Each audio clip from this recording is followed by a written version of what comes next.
ಯಾರು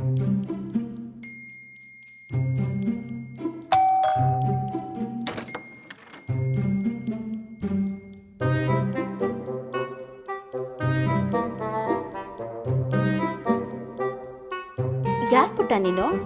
ಯಾರು ಬೇಕಾಗಿತ್ತು? ನಿಮ್ಮ ಹತ್ರ ಸ್ವಲ್ಪ ಮಾತಾಡ್ಬೇಕಾಗಿತ್ತ ಆಂಟಿ? ನನ್ನ ಹತ್ರನಾ? ಹ್ಞೂ.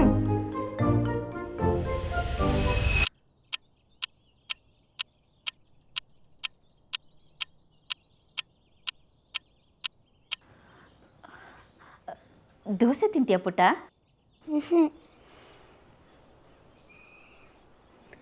ನಮ್ಮಮ್ಮ ಊಟನೇ ಮಾಡ್ತಿಲ್ಲ. ಯಾಕೆ ಪುಟ್ಟ? ನಿಮ್ಮಮ್ಮ ಯಾಕೆ ಊಟ ಮಾಡ್ತಿಲ್ಲ? ಅದು ನಮ್ಮಮ್ಮ ಮನೆ ಮನೆಗೂ ಕಸ ತಗೊಂಬರಕ್ಕೆ ಹೋಗ್ತಾರಲ್ವಾ, ನೀವು ಯಾರು ಹಸಿ ಕಸ ಒಣ ಕಸ ಸಪ್ರೇಟ್ ಮಾಡೇ ಕೊಡಲ್ಲ.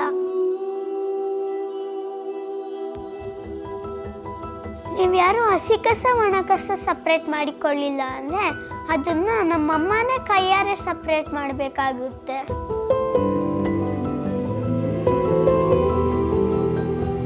ಅಷ್ಟೊಂದು ಗಲೀಜು ವಾಸನೆ, ನಮ್ಮಮ್ಮಂಗೆ ಮನೆಗೆ ಬಂದು ಊಟ ಮಾಡೋಕ್ಕೆ ಕಷ್ಟ ಆಗುತ್ತೆ.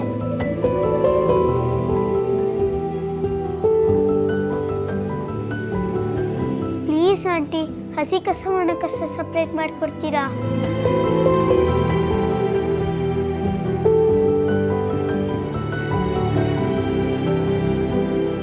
ನಮ್ಮಮ್ಮನೂ ಊಟ ಮಾಡಬೇಕಲ್ವಾ ಆಂಟಿ?